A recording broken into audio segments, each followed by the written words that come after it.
kalian itu bukan siapa-siapa gitu. Orang banyak yang nggak kenal kalian. Tapi kan sekarang itu kalian pasti udah punya fan base sendiri nggak?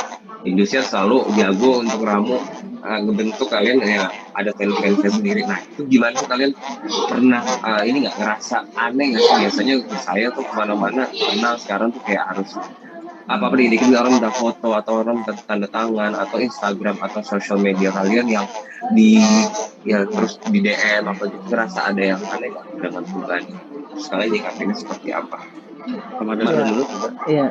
Kalau dari Marlon sendiri, ya itu pastinya sangat berubah sekali buat Marlon karena kan Marlon yang awalnya yang basicnya Marlon itu selain Marawis, ya Marlon cuma bekerja sebagai buruh, bekerja di kelapa sawit gitu kan Kak.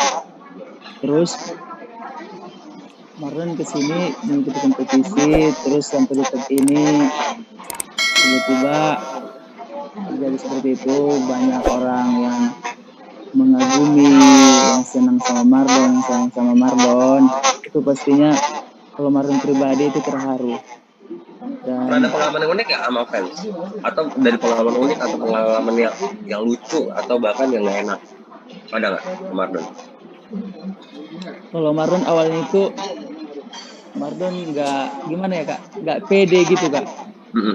Ini kayak mimpi, ini beneran nggak sih, selalu naik pada gitu. detik ini kamu mikir kayak gitu pada detik ini nih Sampai saat ini juga sepertinya masih ada gitu Kak, masih belum pede sama diri sendiri gitu. Tapi udah mungkin ini takdirnya aku, mungkin ini rezekinya aku, ini jalurnya aku ikutin aja gitu, ngalir gitu. Fans sobat berarti baik-baik aja ya sama Marlon ya. Fans sama Marlon Alhamdulillah. aja. Oke, kalau Ram gimana Ram? Ada pengalaman yang unik nggak? Ada fans kamu? Kalau pengalaman unik mungkin enggak Kak, tapi sama kayak Marlon sih lebih ke terharu dan apa ya, bangga gitu sama diri sendiri.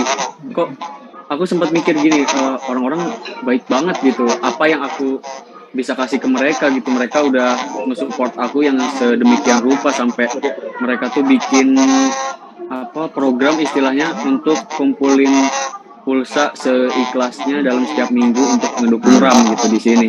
Nah itu tuh orang benar-benar terharu dan sampai nanya sama admin-adminnya, itu serius pada mau gitu, kok baik-baik banget gitu. Maksudnya apa yang aku lakuin ke mereka sampai mereka mau setulus itu, seikhlas itu mendukung aku gitu.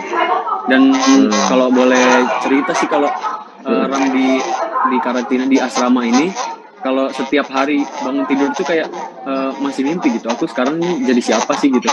Ketika aku buka sosmed aku udah rame gitu. Terus ketika aku buka WA, orang-orang banyak mendoakan gitu, banyak ngechat, banyak tanya kabar gitu, yang tadinya bukan siapa-siapa. Tapi ketika di sini bangun tidur ngeliat diri sendiri tuh kayak udah beda, aku siapa gitu sekarang. Karena Ram juga sempat ini ya, banyak dapat surat dari penggemar ya. Iya Kak. Iya kan? Alhamdulillah.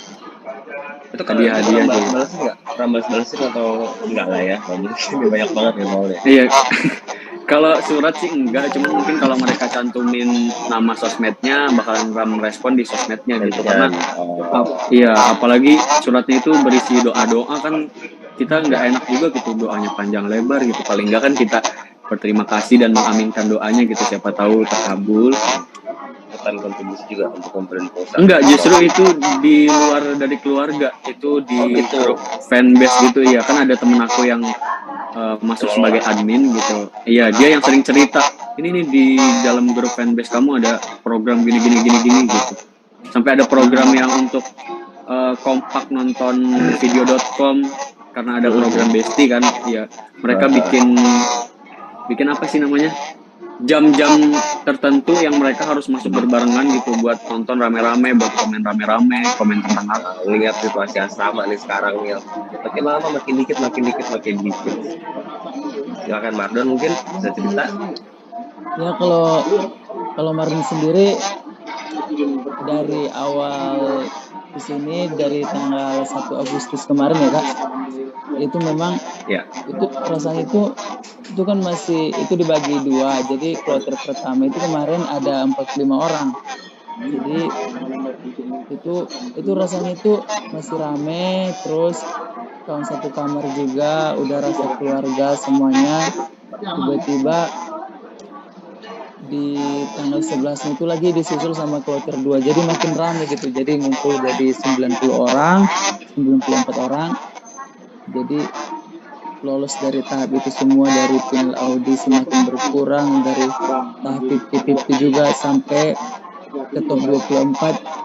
Itu terasa kali, ada rasa sedih, ada rasa senang juga, tapi namanya ini kompetisi dimana ada pertemuan pasti ada perpisahan juga. Oke, kalau Ram gimana lagi nyikapinnya?